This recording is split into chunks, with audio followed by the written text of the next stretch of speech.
Queer times. Queer times. Queer times. Queers in. Hi, Harrison. How are you? I'm well. That's great. I've been away. I've been gone. Yeah, I'm happy back. to have you back. I'm happy to be back. I'm happy to record breaking news with you. Yeah, welcome to Queer Times. These are queer times. They truly are. So today we're going to be doing some breaking news, and then we're going to be talking about social media. I'm kind of over it. Over what? Social media. So anyway, on to breaking news, Harrison. What do you have? A big thing. Wait, what day is it that we're recording breaking news for the Wednesday, May 7th episode? Yes. Great. Our third episode. Yeah. And if you haven't yet, you have to go you have to subscribe, you have to follow. It's on Yeah. YouTube, it's on Apple Podcasts, Everywhere you can listen to podcasts. Spotify. I listen to it on Spotify, which is where I listen to podcasts. And if you could leave a review, really Mhm. cool. That's Yeah, really good. rate, too. review. Yeah. Repost if you see it on TikTok. Yeah. You'll see a lot of Harrison on TikTok. Yeah. They love your face. I love your face. Thank you, but they love your face, and I'm gonna ride your coattails. So. I feel like it's like a circle. We're both grabbing onto each other's coattails. Yeah, it's the best time. Oh, that's so magical. It's fun. Yeah. So, breaking news this week, we're going to talk about something that was rather alarming that happened this past week. And I was very alarmed by it because of the name of the place where this happened. Okay, tell me more. So, this past week, this past Friday, in a bar in Pittsburgh, Pennsylvania, there was a raid. A raid that happened on Friday night there. Okay. And the reason the headline, obviously this headline would grab me no matter what, because it is kind of a crazy thing to have happened. But the reason it really grabbed my attention is that the bar is named P-Town. Oh, so you thought a bar had been raided? Yeah, there. which that would be, I mean, this is wild, but that would be incredibly wild if the police showed up and raided a bar in P-Town. But the bar is called P-Town Bar. And it is in Pittsburgh, Pennsylvania. And I'm guessing it's called P-Town because Pittsburgh? Yes. Yeah. So this is a bar in Pittsburgh, Pennsylvania. And on Friday night, in the middle of a scheduled drag show, it was raided about 11:30 on a Friday night. The drag show featured Amanda Lepore, which I don't know if all of our listeners might know who Amanda Lepore is, but Amanda Lepore is kind of a fixture in New York nightlife of the past 30 years. And Legend. yeah, and her vibe, I love the idea of imagining her in the midst of this raid because her vibe is like being there. She's there. Yeah. This is what's happening around me. I don't want to and say she doesn't do much. presence is everything. But, though. yeah. Presence is everything. She truly gets paid to be there. Yes. And be herself. Because And herself is zero fucks. yeah. Yeah. I just imagine her like sipping her cocktail while these people raided the bar. So basically, the owners of the P-Town bar have called this a surprise inspection. But a lot of people are up in arms because it seems like the intensity was elevated in an effort to intimidate. Say more. So basically, 20 state police officers and undercover agents entered the bar around 11:30, which That's a lot of cops. that's a lot of cops to enter a bar. What was their period. reasoning for why they were there? Did So- they give any reason? Right. So P-Town, the bar owners said that it was a surprise inspection performed by officers of the Bureau of Liquor Control Enforcement, the fire department, and the health department. And I've worked in nightlife But why were they there? Right. I've worked in nightlife for about 15, 18 years. And Mhm. I've been in management and part of these type of inspections As have I. many, many times. As And have I. Never once is it more than 3 people. Correct. And also, it's also specifically these type of inspections typically don't happen at 11:30 on a Friday night. That's not true. In the 15 years of my Do experience. you know why they were there? The Overcapacity. yeah. So basically, There were 130 people Mhm. in a room that is legally allowed to have 70. right. So you had almost double capacity. And I think it's important that we acknowledge that because that's a fuck up. That's a fuck up on behalf of the establishment. Right. Now, does that mean 20 cops come in riot gear? Mhm. No. Right? But like, I think if we don't be like, okay, well, why did y'all have twice as many people legally allowed in the building on an event that's being widely advertised? And Yeah. but you're right. Normally it's the fire marshal Mhm. and 2 cops Right. that come in and say, Mhm. hey, we have a situation here, etc. But I don't want to pretend like they just showed up Right. with, Oh, totally. Yeah, you know yeah. what I mean? And also, like, slightly in the management of this bar's defense, maybe not in their defense, but basically, the bar had a 70-person capacity limit for in the past. They Mhm. did a huge renovation, which made a lot more space, and they never went through the proper licensing to increase their capacity. Okay. So there was more. Their occupancy was based upon a space that was smaller than they currently are. Right. But you do have to go through the proper You have channels. to do the paperwork. in order to increase your capacity. And basically, they've said that like we're going to do that. Right. But the real story is in Mhm. how, and I think the most important story is in how the patrons responded, Yeah. because they just moved the show outside. Hmm. Like they didn't stop the show; they just moved the show outside, and then afterwards, the legally allowed amount of people were allowed back into the bar. But I do think that in this day and age, when forced with a intense uniformed response, being able to be extra gay and just move it outside is Right. brilliant. Yeah, the drag queen who was hosting the event, her name is Indica, and the event moved outside and she did an impromptu sing along of Pink Pony Club, which I feel like is very apropos. Yeah. Yeah.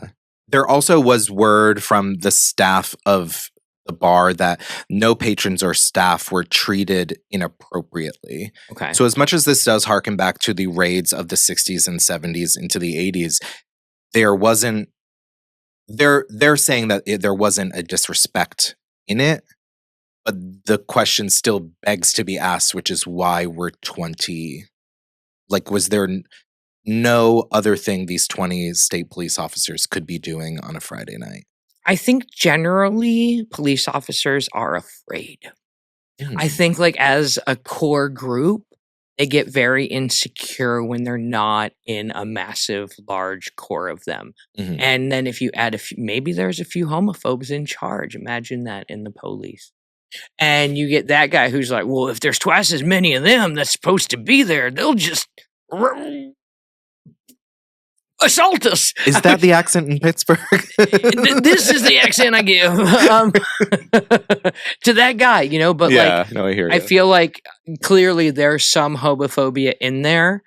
Or it is just, and this is the other thing, you know, I think that with the militarization of local police, this is the standard response is over force, Mhm. and overpower everyone no matter what. I got stopped coming over the border because they said my trunk smelled like weed, and it did because my dirty clothes were in there. Mhm, And I mhm. was legally smoking weed in Toronto before I came back.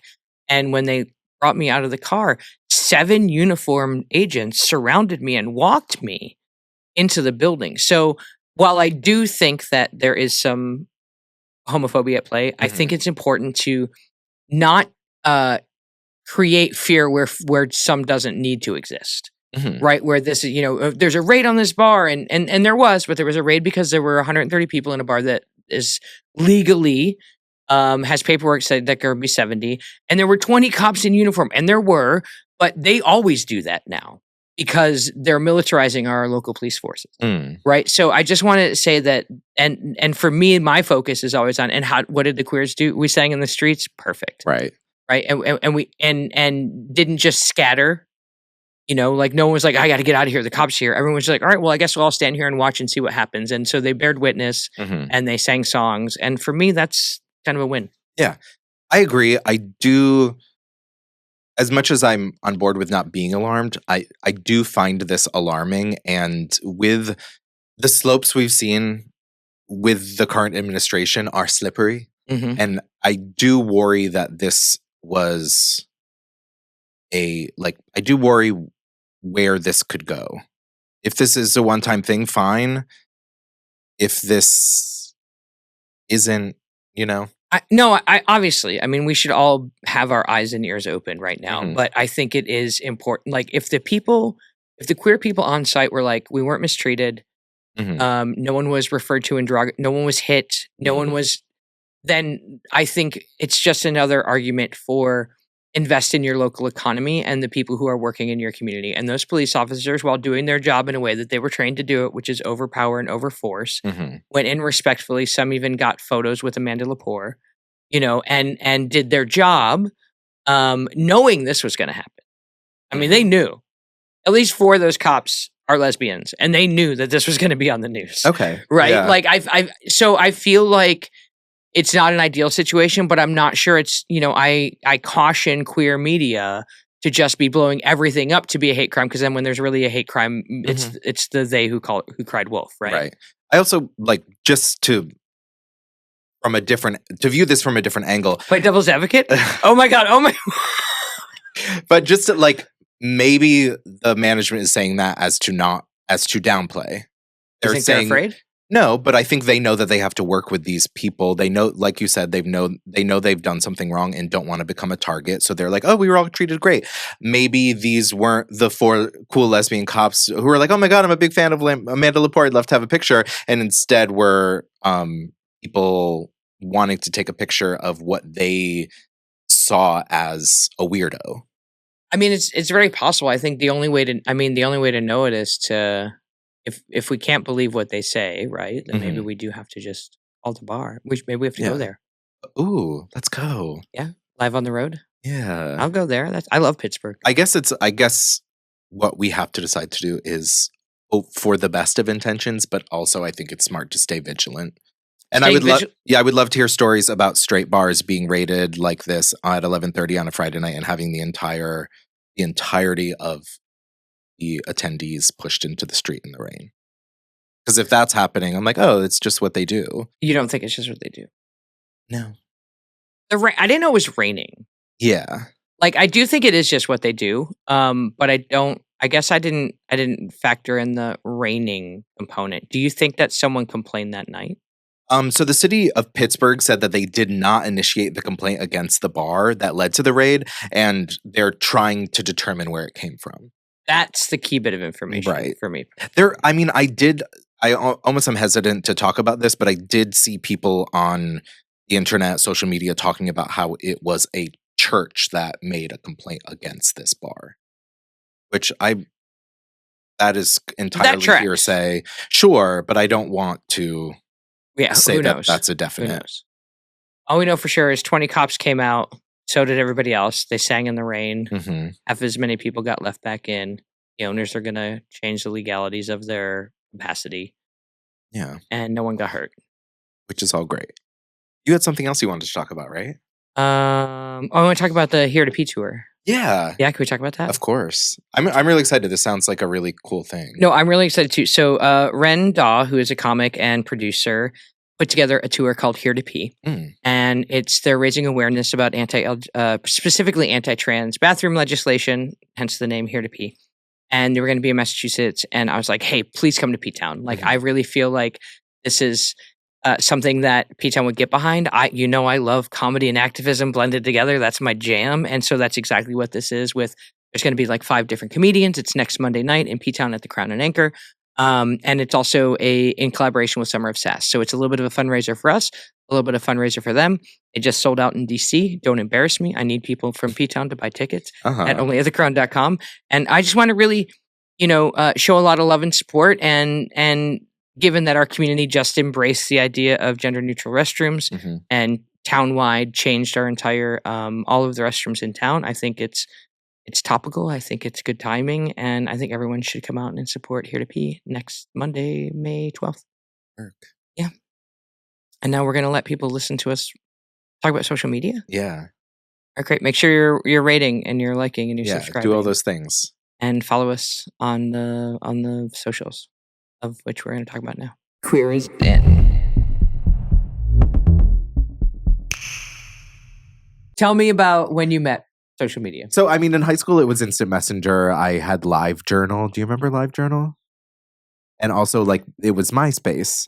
And I feel like that they were very simple, very like MySpace was like you defined yourself by like sharing some pictures, picking like really being discriminate about who your best friends are. Top 8. And also like picking a song that just encapsulates you as a person. And Yeah. that's kind of like what it was. And that was the best place to put your breakup song. Yeah, fully. And then it kind of went away when Facebook kind of blew up. And my freshman year in college was the first year that they allowed people without a college email to have Facebook. Okay. So I feel like I was like right at the beginning of Facebook when it was a lot more simple, really, really, truly about being a social. What year did Facebook come out? I want to say probably 2003 to 2004. Okay. All Because right. my freshman year, I started college in 2005, and that is the year I'm fairly certain that they opened it up to Everybody. anyone could have it. Because it started the first few years as exclusively you had to have a college email address to get on it, and certain colleges weren't even allowed. You had to go to one of the colleges that was accepted onto Facebook. Was this like AOL? Instant Messenger? Was it AIM? AIM was a little before that. That was me. But I was there too. Yeah, I was like at the cutting edge. What was your screen name? I was going to ask you that. Do you really want to know? It was so dumb. It was like, they always are. It was like MYNME. It was like my name, but like with no cute. A. It was just like creative. My name. I see you. And if people were curious, like I was most certainly catfishing old lesbians. Not old, but like not catfishing. Like I was 25-year-olds? Yeah, no, yeah, exactly. I was 14. What? I was like 14 when that first happened, and the computer room was in the guest room. Right. And so when there was a computer room. When there was a computer room, Right. it would be in the guest room, and that was AOL. And I met a girl named Candace one time. I wonder where she is. And then drove to meet her in another town.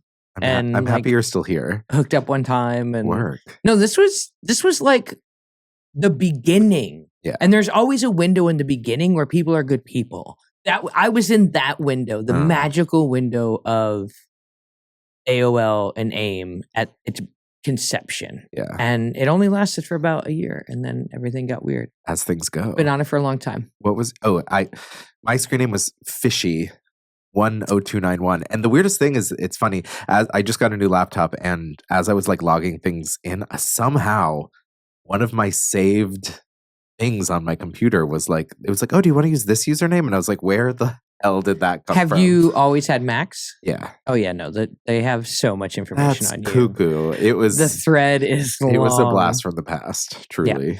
Yeah. So and then I was on MySpace for a little while and then into Facebook. Yeah. And Facebook was kind of never Tumblr though. I was never a Tumblr kid. Oh, I was Tumblr for porn. Yeah. And it was great. And also it would be fun because it'd be like porn interspersed with like beautiful images and like art people created. It was nice. I felt like I was in a museum while jerking off. Wow. Yeah. Now I'm on Twitter. Listen, I got rid of X, okay? Like Twitter. We'll call it Twitter. We'll dead name that fucker.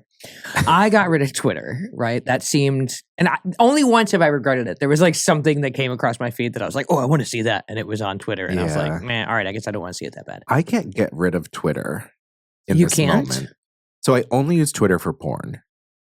There is really, can I tell you that I didn't know? Like, I didn't know the gay male subculture of Twitter porn. Yeah. I had no idea until I don't know who, somebody was like, oh, there's a really great TikTok porn on Twitter. And I was like, oh, really? TikTok porn? Yeah. And obviously, as someone who supports local art, I wanted to check it out. And it was great. But I was like, wait, like for whatever reason, whatever social media bubble I live in, I just, never saw a lot of Twitter porn. But, right. But do you know that there are other and better options for porn? I don't think there are. The thing is like, so I started using Twitter for porn. Speaking of social media, when Tumblr, I only used Tumblr for porn for years. And then they took all the porn off Tumblr one day. And it was sad. It affected my mental health for a time after that. What is it about Twitter porn that makes it the premier destination for a 30-something-year-old guy with good balls? So we're not talking. We're fully talking about my kinks rather than social media. No. Well, I think okay. So what you're saying is a diverse selection of kinks on Twitter that doesn't exist on like YouPorn or Pornhub or. Well, for me, like Pornhub and those type things are predominantly like two people fucking, and I'm just that doesn't do it for me. I just think you're not using the search bar appropriately on those sites. I know what to search, Kristen. But yeah, when Tumblr deleted all of its porn, it was very sad and affected my mental health for a while. And it still continues to be sad. I feel like it's like the equivalent to porn as like the burning of the Library of Alexandria. Like there is porn that existed on Tumblr that was incredible that is now gone and lost forever. Are you sure it's lost forever? If it's not, please send it to me. I was going to say, I think there might, maybe the Tumblr guy might have it in a hard drive somewhere. Could we somehow? Yahoo, it's on like a Yahoo server somewhere. What about the way back internet? You know, what's it called? Like, is it cached somewhere? Yeah. I don't think so. Oh. Yeah. They say nothing's ever gone on the internet, and I want to hold out hope that your porn that you love is out there somewhere. I would really love that. And we're going to find it. We're going to find the Tumblr porn that you so crave. Yeah. Maybe if anyone out there has a good site where Harrison could get Tumblr-esque porn, if you could send it to us, we can slowly wean him off of the social media network that will not be named. Please. Facebook has become an entirely different beast than what it was in the beginning. Before it was to connect people, the actual functions of it were so simple. I love explaining. Do you remember the wall? Yeah. Explaining that to people who didn't have it are like, what? So the wall, when Facebook first started, it was just an empty text box that anyone could go in and edit. So the idea was a lot of people would. Wait, maybe I don't know what you're talking about. All right, keep talking. It was an empty text box that you could go in and people could edit it. So your friends would write something, someone else would go on and add something to it, and then some jerk would go on and delete it all and replace it with. Do you remember those like images that were made up of like different like letters and punctuation? Yeah. And they would like change it to something stupid. Sure, yeah. And it was just this thing. A rose. Yeah, and I guess the idea was like it was almost like because it was started for college kids, it was based on like that's your bulletin board almost, and someone could come take it all off or leave you a note or. And that is what slowly changed over time and became the news feed. Because then once they took away the text box and then people could write, it was still called your wall, but it would be standalone posts on your wall. And then now it's just yelling into the void. It's yelling into the void, but I think, when I said this is how I used AIM or whatever, I think that the problem, and as you just demonstrated with your still holding position with Twitter, is that the queer community and social media have an incredibly intricate relationship because of the ability to communicate with other people in privacy, right? And I think that is where I run into like a big trying to figure it the fuck out of like leaving any of these platforms right now. It's like, yeah, I know that they're all assholes, but some are sass. This is a way that we communicate with young queer adults. And it's important that there's representation out there. And can we all just like disappear? And I don't know. I think we have to do it in mass. I don't know. Yeah, I would love for there to be a mass exodus from specifically and first Facebook. Because Facebook has become something that for me is just so unusable. And like where you go on and it's not even people you know anymore. It's just sponsored posts like AI images, suggested posts, and it's like I don't even think it exists to connect with people anymore. I think it depends on where you live. I know that there are places where Facebook is used more than it is in other places. Oh, interesting. And I do believe that.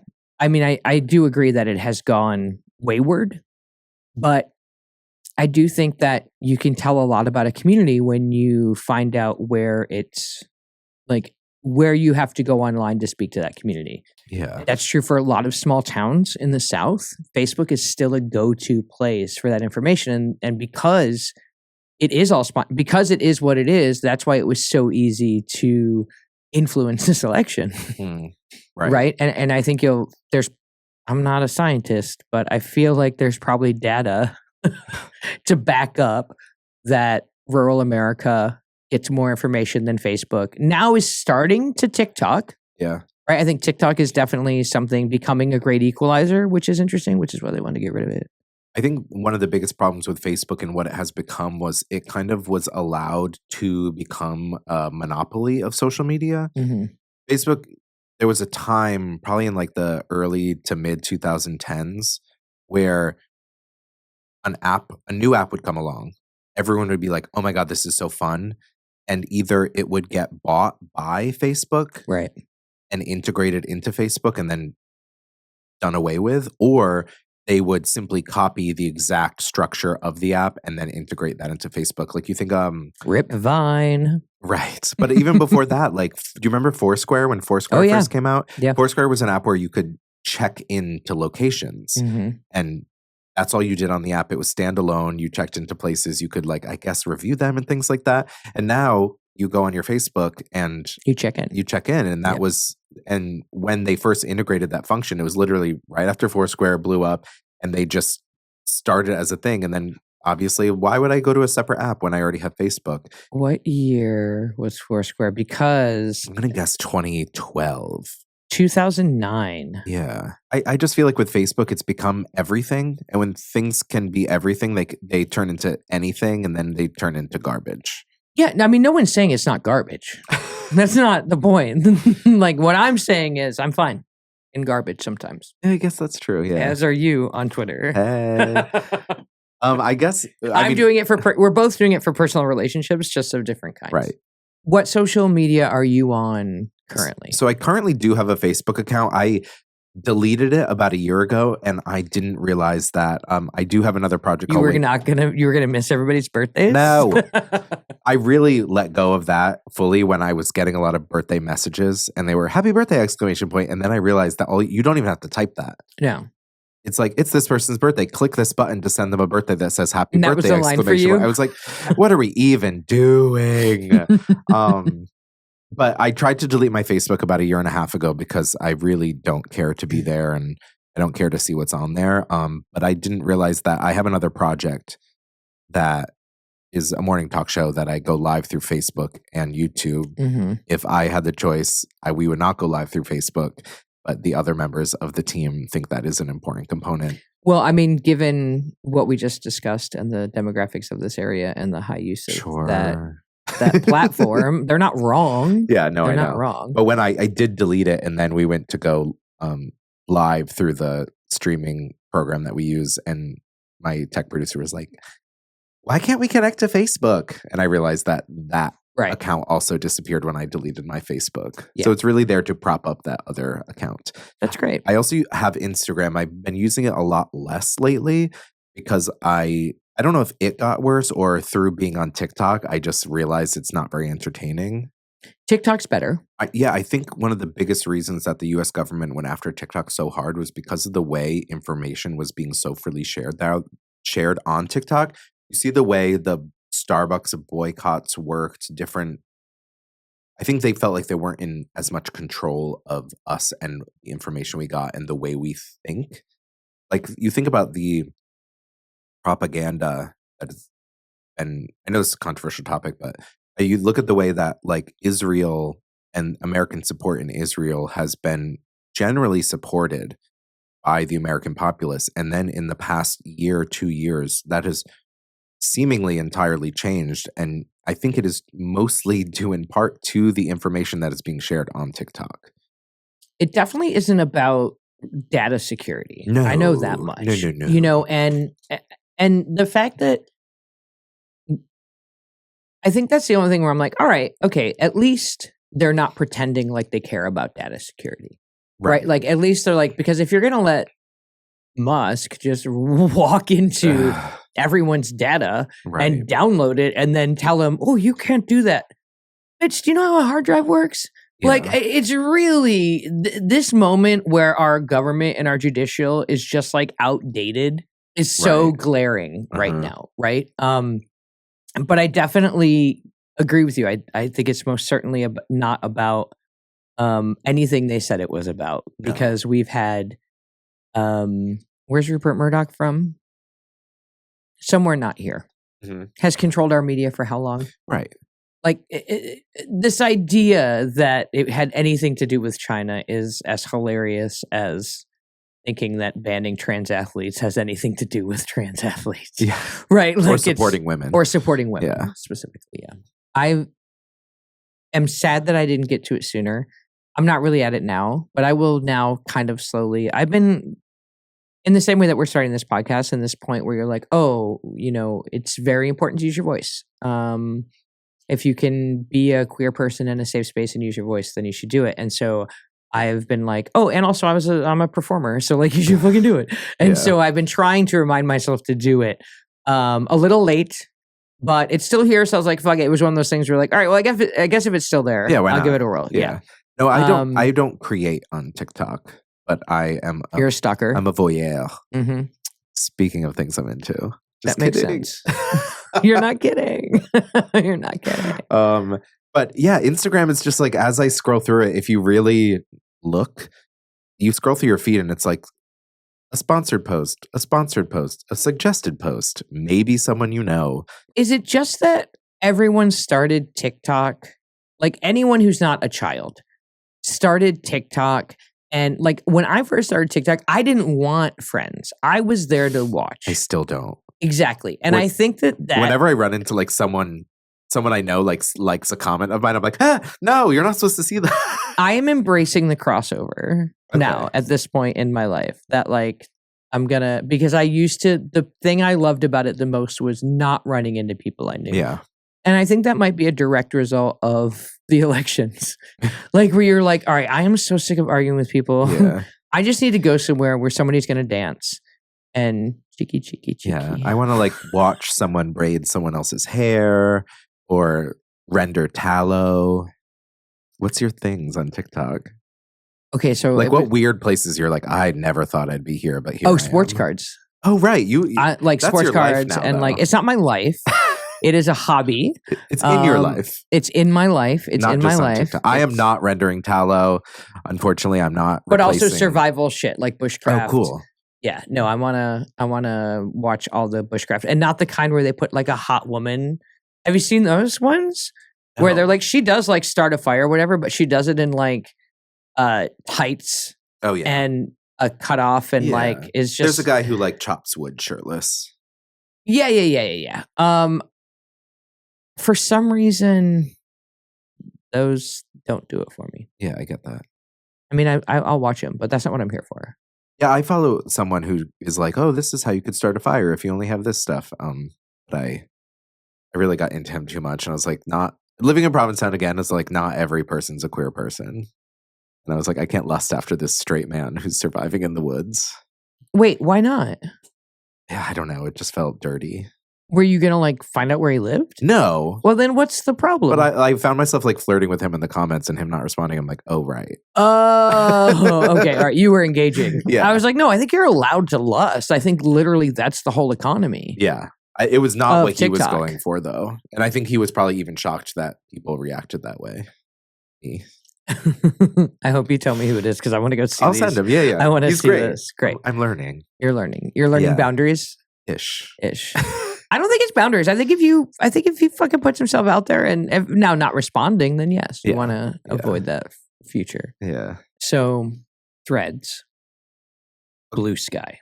Well, this is the thing. So I only have Instagram because I use it to promote things. I don't think Facebook is a usable marketing tool to promote things in a community like where we live, but I do think Instagram is. I promote the things I'm involved with through my stories, the venues I'm involved with in my stories, and that's great. And otherwise, I'm specifically using TikTok. When Twitter went haywire, we'll say, which is when Elon Musk took it over, really ran it into the ground. Were you were a before and after user? And then I got rid of it. It's crazy how bad it is. I don't know if when you left, but you can't open a video without it automatically like shooting you to a web browser to an app. You know how it'll do that? Yeah. Or most videos are now ads as well. So remember you used to like open a video and then you could like swipe down and it would go away? No, you have to get the X up in the corner. Yeah. No. Which I've already told you what I use Twitter for, and sometimes I don't have that kind of dexterity. Sounds like it would ruin a really good time. It really does. Why are you there? Please send me recommendations. Please send. Harrison needs recommendations of materials. Yeah. Things he can. But I guess the thing is, the real reason I feel like I'm okay is because like one of my kinks is not hate speech. So there's no hate speech in my feed. That's good. Like I feel like when people talk about the problems with Twitter, it's not the random porn accounts I follow. So as much as I'm on the platform and possibly like being a part of the problem of the app as a whole, I'm not on the side that is the problem. Excuse me, sir. We're not gonna. No, that's not how advertising works. No. How much money do you think gay men jerking off is making Elon Musk? Is the question. With the amount of ads that pop up, yes. It better be a lot. That's all I'm gonna say. No, I hear you. But then a lot of people. Should someone burn their Tesla? I think. Never mind. I think I was going to say something worse than that. What were you going to say? I mean, there's a lot of reports of Teslas being vandalized by people. Yeah, I think I was going more of is it someone's personal responsibility? They bought a Tesla 5 years ago. It was a good thing to do. Yeah. You were progressive, and now, the car's about paid off. And like, do they not get to have that car paid off? Or like, because of where he is now, do they have to then suddenly become something they're not, even though if they were to buy any other electric car and they were to drive here from New York City, they would be using a Tesla supercharger when they stop to charge anyway. I'm going to draw a line. I'm excited to see where you fucking draw this line. I think I have the authority to do that. All right, do it. Is it a line between you and Twitter? No. Okay. I think if you have a Tesla, yes, that you purchased in the past, yes, fine, great. If you have a Cybertruck, fuck you. Yeah, because that was in the present. Correct. Yeah. Okay, I like that. Yeah. I like that. You can keep your Tesla, but if it's a Cybertruck, fuck you. But also, it's like you knew it is a good way to, at least as a, if you want to do random stranger violence, it's a great litmus test, at least to go just look for the. We are not condoning random stranger violence. No. But people have autonomy in this world. Yes, that's true. Because not only did we know Elon Musk was awful at that point, the car is terrible. And I feel like the only person who would be like, that's what I want, is a douchebag. I think that's true. Yeah. I have no idea how it holds up. Like, I haven't seen the crash test dummies. It's bad. I haven't seen any of that. I just give that person as little attention as I can. Yeah. And so, yeah, I don't really know. Yeah, I hear you. But when it comes to Threads and Blue Sky, which is what you asked a while ago, I'm sorry. I don't care.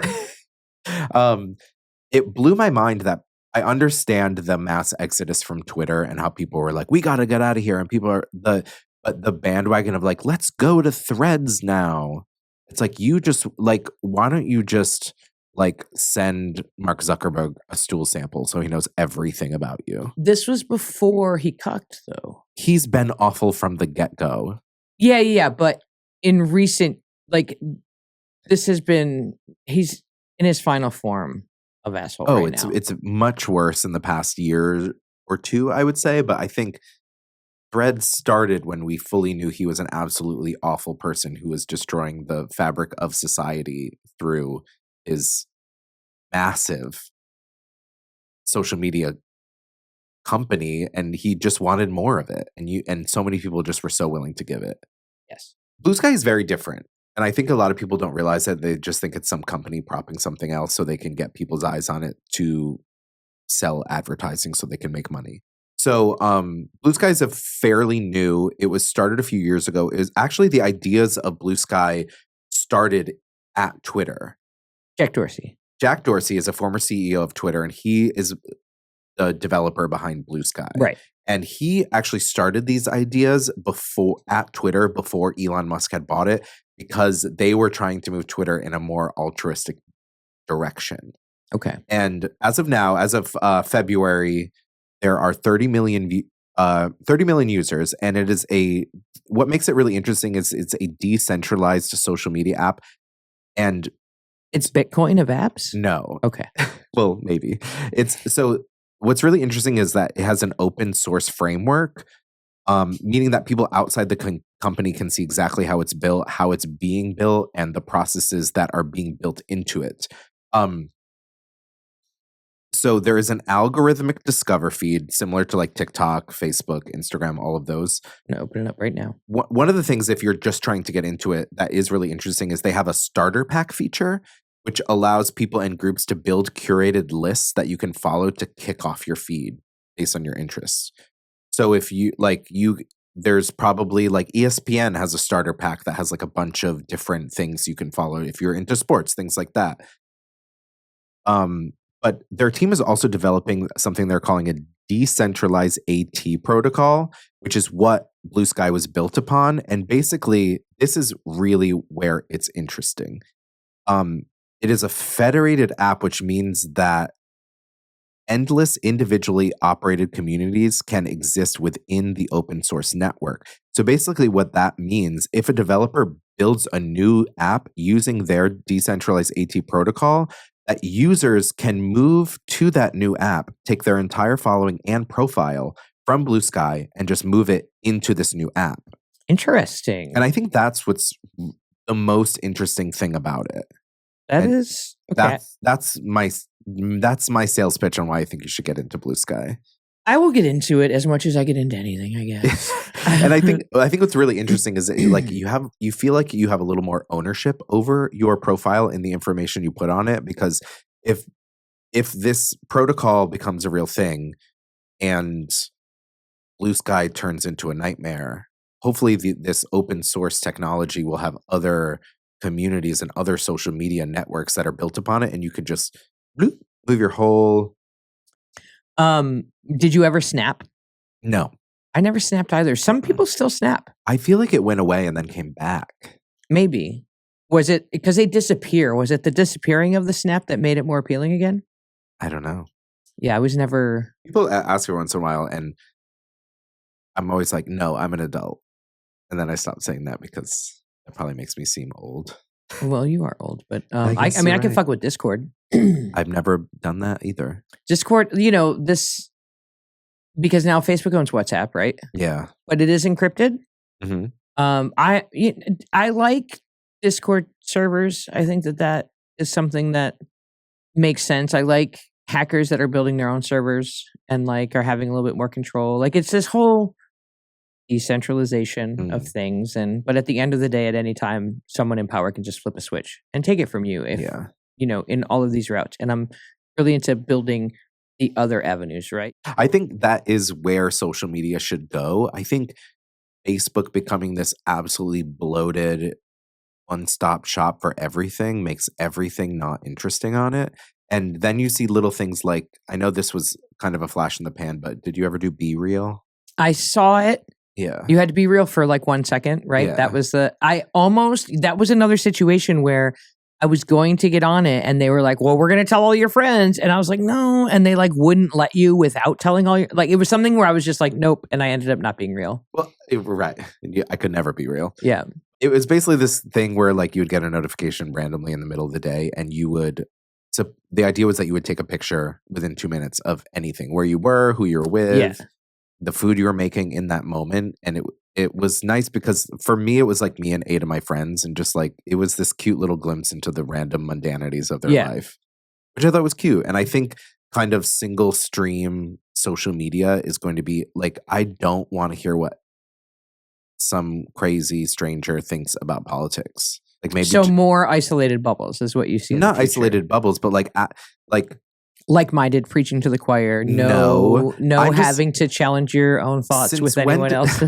Since when did being social mean you had to be social with every person in the world? I dare say we shouldn't be able to. Exactly. I want to be social with the people I want to be social with, and I wish social media supported that rather than oh, here's a person you may know. I'm yeah, I do know them. I worked with them at the Olive Garden 15 years ago. I don't need to know what their life is going on right now. The human brain is not like the way that technology expanded faster than the human brain and process. I don't need to know. However, on the flip side, as you were just saying about, wars overseas and occupation, all of that are things that now we are being able to bear witness to that we would have never been able to do. 2 months ago. What? We were 2 months ago, not anymore. What do you mean? I think the way they reworked the algorithms, we're not getting that kind of information anymore. Oh, are you looking for it? I mean, I think if you were to like take a step back and look at what this is, like I said, based in these kind of conspiracies that are existing on social media right now, but we used to be very easily controllable because of our lack of ability to communicate with people. Mm-hmm. And then that really got out of hand it got out of hand from the perspective of the people trying to control us, because we were too connected. We could share information more easily and they couldn't control it as much. And seemingly in the past couple months with Mark Zuckerberg, Elon Musk, and the whole "thank you, Daddy Trump, for letting us have TikTok again," like the post when they took away TikTok for a minute and then brought it back. It seems like all of these social medias, which we had this idea that we were using to share our thoughts freely, are now maybe not. We're not sharing our thoughts as freely as we were before. Correct. But like, there's the people saying like, there's like the Canadian people are aware that they're preparing for war with America, yet we're kind of not feeling that way. And people on TikTok are saying like, that is the vibe in Canada. Is that people are preparing for war? Yeah. Can we go there first? Right. I mean, and also like, but like, what? Like, I'm not blindly believing this stuff. I mean, that was my other question. Is like, if they're hiding that from us, why aren't they hiding the people telling us that they're? You know what I mean? Well, right. I mean, it's all like show at this point, right? Like everything is for clicks and interactions, and we all saw it happening in headlines. It happens. I'm not saying that like I have press gets written about me. Rarely is it. Shut up. I'm just trying to say that rarely is it ever correct. That's so true. And in my experience over the last like 12 years of like, whether it's like a big statewide website or like a national magazine or a little tiny town paper, it's never right. And sometimes it's on big things and sometimes it's on little things that don't really matter, but it's never right. And I think that we have to realize that like, you send a reporter to go like take some notes on something that they don't really know anything about, and that like you're going to get the gist of it. But I don't know. I just feel like I am very true, very disheartened by the concept of any of that for a lot of reasons. Number one, our education system's terrible. Like for all the things that have happened. But I don't know how I got on that little tangent. What were we talking about? Bring me back. Harrison. Social media. I don't even have my social media. Fuck off. I don't even have my laptop. I'm so naked without it. Let's talk a little about, I know people like, I'm a big proponent of leaving Facebook. I know there was a huge Twitter exodus, which is spurred on things like Blue Sky and Threads. Like, let's talk about the things that actually happened that really, really did that. So Facebook over the past few years has been like kind of acknowledged as this kind of like way that has eroding at the knowledge of the American people and the world. Making you dumb. Exactly. And recently I think a big thing that has really made me want to leave Facebook, and I think the people in my community want to leave Facebook, is that they recently updated their hateful conduct policy. And once you think you're like, oh, that's great, let's update the hateful conduct. But when you really get into it, you realize that was just them allowing it. They updated their hateful conduct policy to allow hateful conduct. They are stopping the emasculation of corporate culture.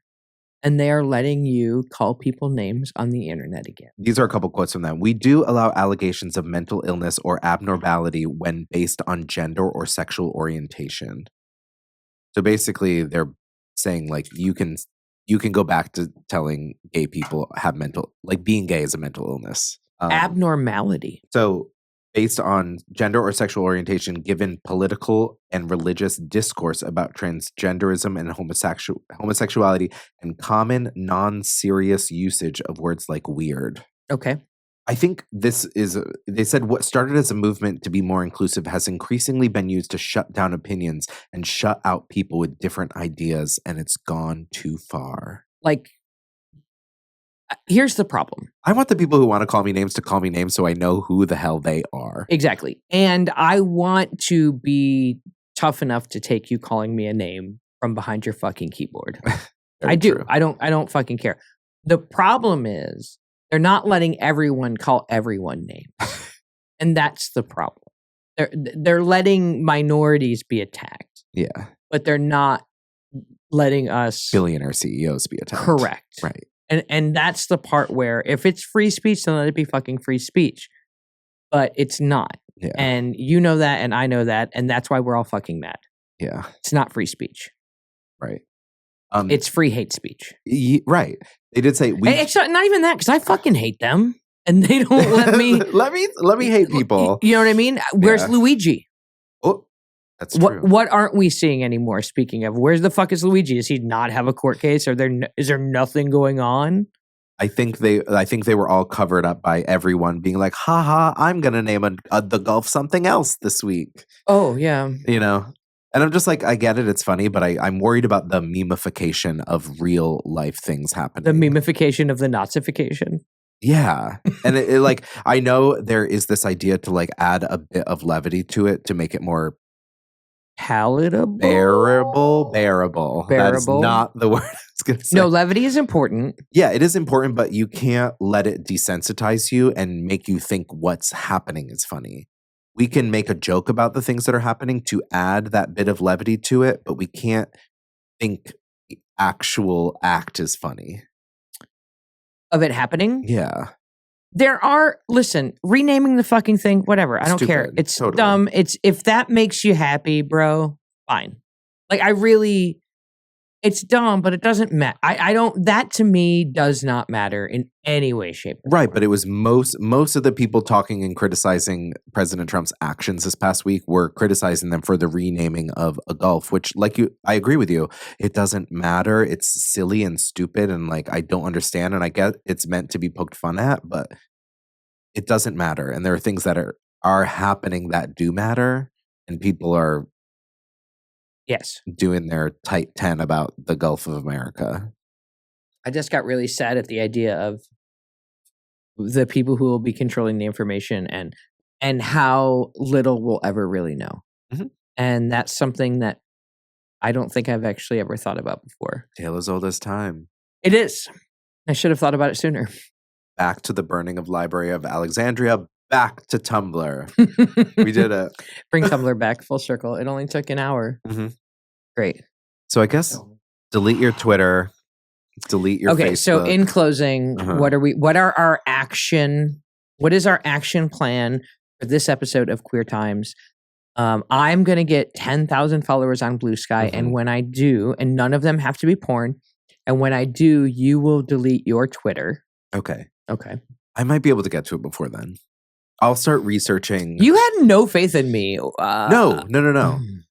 I have faith in you. Okay. But like you also kind of convinced me while we chatted about this that maybe I should get rid of it. Oh, wow. Yeah. Okay. I mean, but I don't want you to be. Here's the thing. I heard Blue Sky has porn on it.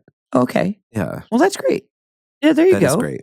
You can find porn somewhere else. And I did tell myself recently if I ever get on another social media platform, I will not just be a voyeur and instead be a participant. So you're going to make porn. Maybe, who knows? But like just like have a presence. I love TikTok and I do love the content that is shared with me. And I do feel like I learn so much and I also laugh at stupid things. Oh, this is going on TikTok. Yeah. So I'll be there. I guess This is I what we're am doing. doing it. You're right. This is what we're doing. We Yeah. are actively putting ourselves out there Mm-hmm. to have discussions around things that queer folks have opinions about. I'm gonna work on someone else taking over the Facebook for my other project so that I can be done with Facebook. I think that makes sense. I'm going to keep it exactly as it is. Mhm. I'm going to say hi to Coach, and I'm going to get the birthdays. Your happy birthday My exclamation happy points. birthday exclamation points. I'm gonna drop. I'm gonna see some pictures of my great nieces and nephews because my sister be posting them because she's Cute. 8 years older than I am, so she's old. And I'm gonna just do what I've been doing. I'll remember to go over there. It's on my phone, so I'll remember to check it when I open up my laptop and drop an advertisement into the community space when I need to. Mhm. And that's it. And Yeah. I don't spend a lot of time scrolling the Facebook, Yeah. but I'm not getting rid of it. Okay. I'm going to get rid of Facebook. I'm going to get rid of Twitter eventually. I already got rid of Twitter. I'm going to stick with TikTok and give it some more time. We'll see how it goes moving forward. Same. I'm going to lean into Blue Sky. I think I'm very intrigued by their format. I will lean into Blue Sky. I'm also going to be activating a little bit more of my Substack. Oh, Substack. right. It's for writing, and I used to write a lot. And so now I'm trying to get back into that. So we're going to do that again too, I think. I know this is kind of an eye-rolly response to like people trying to limit their social media usage, but I do think it's important if you have the means to like connect with your community in real life. Pick up a newspaper. There's things telling you where you can meet people. Go to your library. Again, I know that's eye-rolly, but like... Or just like text your friends. Yeah. Like that's the other thing is we noticed right after the new year, Katie and I were saying that we have been more apt to want to hang out with friends. Mm. And that is the backbone of resistance is community, right? Yeah. And so that is what queers have to do. And the cool thing is if you get offline and you can get meet some friends, some other queer friends, we do have a lot of queer like tech folks, right? Like, oh yeah. Like so many like nerdy little queer be like, let's just build our own little server. Let's just build our own thing. I just like don't want to participate in their shit anymore. There is kind of, I don't know if it's an urban legend or if it's actually true, but there's this urban legend, I guess, that the entire internet is propped up by about 100 people who are keeping like the base structure of it running, and most of them happen to be furries. Great episode. I mean, how do you, great. I love that story. That's the best news ever. I'll research. I'll get back to you. Do some research on the furries. And also that seems brilliant because I feel like, do they go to work in their furries? Because then it could be like actually more than 100 people. It could be like 200 people, but they're all in 100 furry costumes. They share the same and that's persona. how they keep their anonymity work. In the anonymity. The anonymity. We are at the Provincetown recording studio. We want thank to you, Chad. thank our producer Chad. And who else do we thank? That's it. Thank you, Harrison. Thank you, Kristen. I love chatting with you. I had a great time. Love you. Love you too. Love you queerly, not dearly. Did you do that in school? Queerly and dearly. Did you ever sign that on did you ever write I was the only one old enough here to like have to handwrite a letter to a friend. Girl, I've written I can handwrite. And you were never like, love you dearly, not queerly. No. Maybe that's a Southern thing. You'd be like, love you. And then dearly, not queerly? Yes. That's the whole reason why I want to say this. What? Yeah, no, growing up, they'd be like, love you. And then in parentheses, it would be like, dearly, not queerly. That's cuckoo. It's no homo for 1989. Great. Yeah, that's why I love saying love you queerly. Love you queerly. Bye, cuties. Bye, cuties. Queer is in.